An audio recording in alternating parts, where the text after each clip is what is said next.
Hi there, I'm Rana Lawyer of Black White News. So good morning, good afternoon and good night, depending on which part of the world you are listening in from at this particular time of day or night. The reason I am doing this video is because I came across a video somebody sent me that was talking about why young boys are leaving their country of origin and coming to places like the UK, Canada, Europe, or United States of America, and what the negative connotations of that is, or the subliminal connotations are.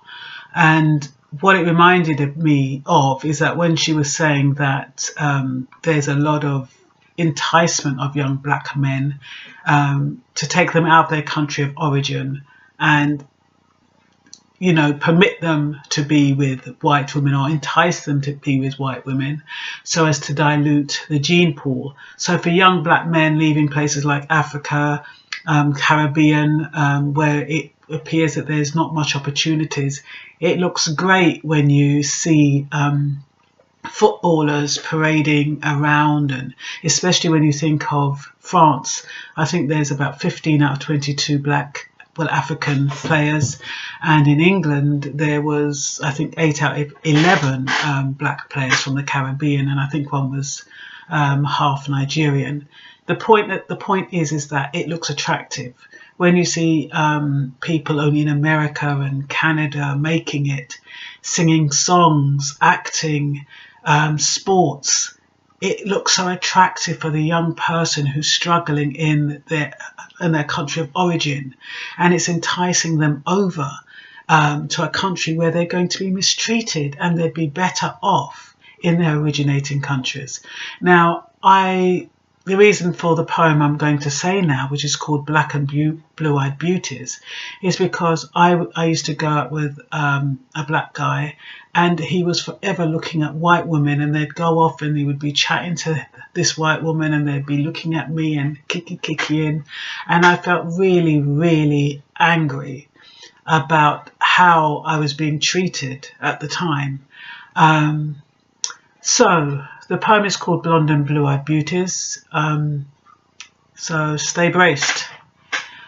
I have to remember it now. You blonde and blue-eyed beauties are so ruthless in your attack on our vulnerable black men. Time and time again, you know and understand it is your pre-arranged plan that when they speak so innocently, absorbed in your seductory, you have one aim, which is to appear to tame the inherent racism of your kind. But you will find he's not blind. He'll overrule your ploy of manipulation of a situation where sexually you have control. It is your ploy to try and play my man away? Leave him alone. Slavery days are done, and the myth of white supremacy has already gone. Leave him alone to be free, to pursue his destiny, which is with me.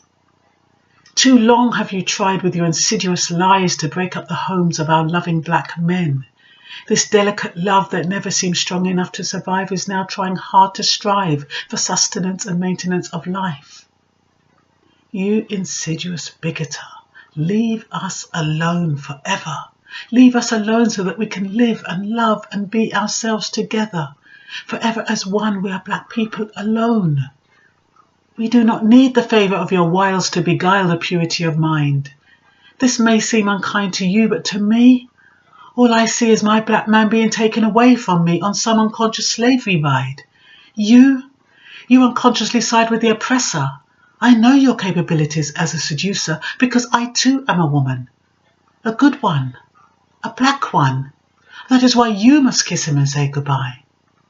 Kiss and be free. Leave him to me. His woman, his right, his life, his light.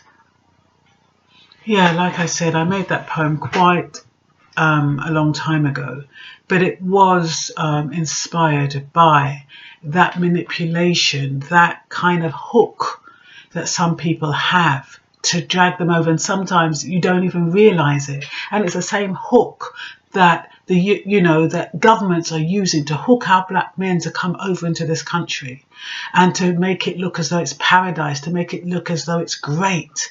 The same hook that, a lot of the white women use to hook our black men, the enticement, and they've never, as far as they're concerned, they're privileged. They're privileged to be with a white woman. Black women, forget them. Who are they? What are they? I've got the prize when I've got my white woman on my side. And that is the attitude. And that is the ploy. The unconscious slavery ride that they're being taken on. And so, yeah, that is why I wrote that poem, and that is why it's so important for these young black men to stay where they are, in their place of origin. Whatever you can do abroad, you can do at home. Bring abroad to you. Don't you go abroad. If you're good at what you do, whether it's a footballer or whatever it is, people will scout you. And if you insist that, look, you bring the football team to Ghana, you bring the football team to Kenya, you bring the football team to the Congo, or whatever African country, or Jamaica, whichever African country it is, you bring whatever you need to us. We have the services. We have what you want. So you come to us. Instead, you're all running over here to be abused and to be paid less than what you're worth. And what you're doing by leaving the country of origin, you're showing instantly that the country that you've left is mediocre.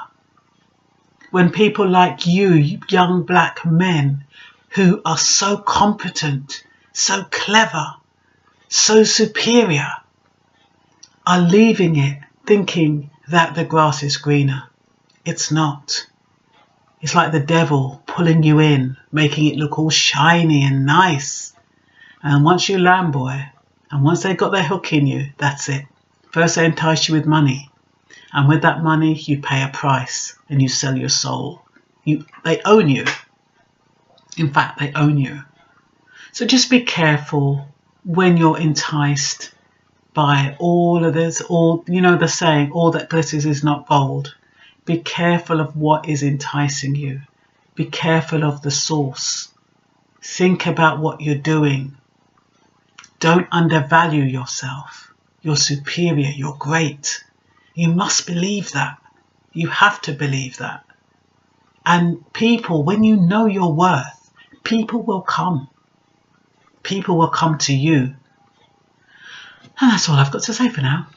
Ciao for now. Bye.